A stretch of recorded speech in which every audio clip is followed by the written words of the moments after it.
विकासासाठी पाणी शुभारंभ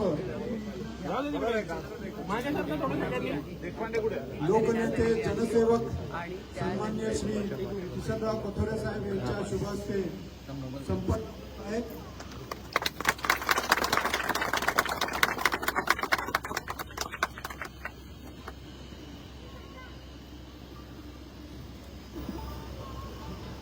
महाराष्ट्र जीवन प्राधिकरणचे सन्माननीय श्री प्रशांत भामरे मुख्य अभियंता, सन्माननीय श्री तन्मय कांबळे अधीक्षक अभियंता, त्याचबरोबर कुळगाव बदलापूर नगर परिषदेचे मुख्याधिकारी सन्माननीय श्री मारुतीराव गायकवाड यांची देखील उपस्थिती प्रार्थनीय आहे. मंथनचा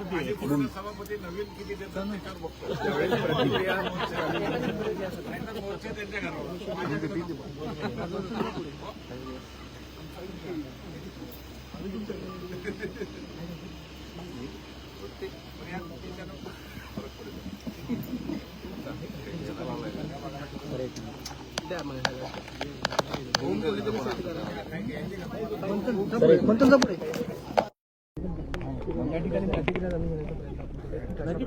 दो मिनिट में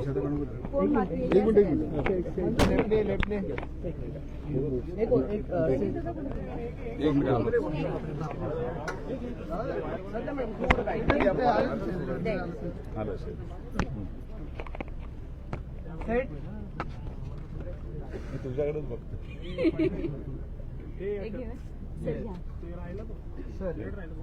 हे दिलं ना लावलं खिशात कमी रेकॉर्डिंग तरी घ्या एक दुसऱ्यांकडनं रोल येस. सर आज जलकुंभाचा लोकार्पण सोहळा पार पडलाय. कोणकोणत्या परिसरात पाणी पुरवठा केला जाणार आहे? बदलापूर महाराष्ट्र जीवन प्राधिकरणाच्या माध्यमातून या चौथ्या जलकुंभाचं आज पूर्णत्वास झालं आणि 15 लाख लिटर या भागाला पाणी पुरवठा त्याच्यामध्ये होईल. त्याच्यामुळं जवळजवळ माऊली नगरचा इकडचा सगळा पट्टा त्याच्यामध्ये कव्हर केला जाईल आणि त्याच्यामधून त्या बाजूला माऊली नगरच्या पुढं पाणी जात होतं ते पाणी आता थांबेल आणि त्यामुळे त्या भागालाही त्याचा फायदा होईल आणि इकडच्या संपूर्ण भागाला या 15 लाख लिटरचा पाणी पुरवठा भरपूर होतोय. त्यामुळं पाडव्याच्या मुहूर्तावर आज खऱ्या अर्थाने नागरिकांना ही भेट दिलेली आहे. महाराष्ट्र जीवननी खूप चांगल्या पद्धतीने काम ही जलकुंभ बांधण्यासाठी खूप अडथळे आले पण चांगल्या पद्धतीने काम केलं आणि 4ही जलकुंभ आपले आता व्यवस्थित चालू झालेत. विशेषतः हे होताच पुन्हा आपली योजना आता पुढच्या महिन्यामध्ये त्याच्या वर्क ऑर्डर मिळेल आणि पाईपलाईनचं आणि खरं म्हणजे प्लंपिंगचं याचं पंपाचं ही कामं तातडीने सुरू केली जातील. पाईपलाईनची कामं सुरू केली जातील आणि अजूनही जे दुसरे जलकुंभ आहेत ते दुसऱ्या टप्प्यातले सुद्धा केले जातील. वर्ष दीड वर्षामध्ये बदलापूर शहर स्वतःच्या पायावर पाणी पुरवठ्याचं शहर होईल आणि चांगल्या पद्धतीने पाणी पुरवठा होईल अशा प्रकारचा विश्वास आजच्या दिवसाला द्यायला मला आनंद वाटेल. मनापासून नागरिकांना गुढीपाडव्याच्या आणि नववर्षाच्या शुभेच्छा दिल्या. शहरात आतापर्यंत किती ठिकाणी हे जलकुंभ उभारण्यात आले, त्यांनी कोणकोणत्या ठिकाणी? हा एक आजचा उद्घाटन झाला तो त्याच्यानंतर याला आपण कात्रपला कीर्ती पोलीस, कारमेळ आणि मांजर्ली आमराई असे 4 जलकुंभ आपल्याकडे पूर्ण झाले आणि हे 4ही जलकुंभ आपण अगोदरच सांगितलं होतं योजना मंजूर होत नव्हती. खरी म्हणजे आपली आत्ताची योजना मंजूर आहे ना ती मागच्या 5 वर्षापासून पेंडिंग राहिली होती. 5 नाही जवळ 6 वर्ष झाली. पूर्ण योजना जर झाली असती तर बदलापूरला पाण्याची टंचाई आली नसती पण काही मंत्रालयातून त्या फाईलीच हालत नव्हत्या आणि त्याच्यामुळे खऱ्या अर्थाने हा बदलापूरकरांना त्रास सहन करायला लागला. राज्याचे मुख्यमंत्री बदलापूरला आले आणि त्यांच्यासमोर मागणी केली छत्रपती शिवरायांच्या पुतळ्याच्या अनावरणच्या टायमाला आणि ताबडतोब ही योजना मंजूर होऊन त्याचं निवेदन दिलं. वरून घ्या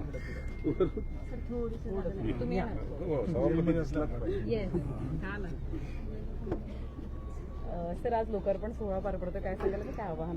नाही, खऱ्या अर्थाने आज गुढीपाडव्याच्या निमित्तानं जलकुंभाचं अनावरण होतंय आणि लोकार्पण होतंय. आनंदाची बाब आहे. खऱ्या अर्थाने बदलापूरकरांना गुढीपाडव्याच्या एक शुभेच्छा या पद्धतीने दिल्या जात आहेत. आदरणीय आमदार साहेबांनी जे स्वप्न पाहिलंय बदलापूर शहरातील नागरिकांसाठी ज्या ज्या काही सोयी सुविधा दिल्या पाहिजेत तर त्या पूर्णत्वाला जात आहेत. कारण 4 टाक्यांचं आता आपण लोकार्पण झालं, शेवटची टाकी आहे 4 टाक्यांचं जी एक चेन होती आणि पुढील काळामध्ये 225 कोटीची जी योजना आहे ती बदलापूरकरांसाठी आता निश्चितपणे ती देखील गुढीपाडव्याच्या निमित्तानेच सुरू होते असं समजायला हरकत नाही. कारण आता ते टेंडरिंग प्रक्रिया आहे. आता लवकरच ते टेंडर फायनान्शियल ओपन होऊन एक आठवडाभरात किंवा 15 दिवसात त्याचे वर्क ऑर्डर प्राप्त होतील आणि बदलापूरकरांचा पाण्याचा प्रश्न खऱ्या अर्थानं सुटेल. आणि बदलापूर शहराकरता मग पंपिंग व्यवस्था असो, फिल्ट्रेशन असो आणि विशेष म्हणजे पाण्याच्या लाईन्स जवळजवळ 90 किलोमीटर पाण्याच्या लाईन्स या योजनेअंतर्गत करण्यात येणार आहे. तर ती देखील योजना आपल्या समोर टप्प्यामध्ये आहे. तर निश्चितपणे बदलापूर शहरातील पूर्व भागातील शिरगाव परिसर असो, छत्रपती शिवाजी महाराज चौक असो, आपटेवाडी असो या भागातील पाण्याची समस्या लोकांना दिलासा या आजच्या या पाण्याच्या टाकीच्या उद्घाटनामुळे मिळेल असा मला इथे विश्वास वाटतो. आणि निश्चितपणे बदलापूर शहरामध्ये आदरणीय आमदारांनी आमच्याकडून जी काही स्वप्न पाहिलेत आणि ती पूर्ण करून घेण्याचा ते प्रयत्नशील असतात. तर त्यांची ती स्वप्न पूर्ण व्हावी आणि बदलापूरकरांना खऱ्या अर्थानं समाधान सुख प्राप्त व्हावं, त्यांच्या समस्या सुटाव्या याकरता आम्ही संपूर्ण कोळगाव बदलापूर नगर परिषद प्रयत्नशील आहोत. महाराष्ट्र जीवन प्राधिकरणाचं एक चांगल्या प्रकारचं सहकार्य आम्हाला लाभतंय. आजच्या टाकीच्या उद्घाटनाच्या निमित्तानं बदलापूरकरांना गुढीपाडव्याच्या एक शुभेच्छा देऊन त्यांना पाण्यासाठी दिलासा देण्यात आले एवढं या प्रसंगी मी आपल्याला सांगेन. चंद्रशेखर, आज दुसरी एक तुम्हाला महत्वाची हे करतोय. बदलापूरसाठी आपण स्वतंत्र पुणे बांधण्याचं पण काम करतो. महाराष्ट्रातली पहिली नगरपालिका असेल त्याला 4 आपण स्वतःची धरणं करतोय. त्याच्यामध्ये इंदगाव, नंबरवाडी, चिंचवली,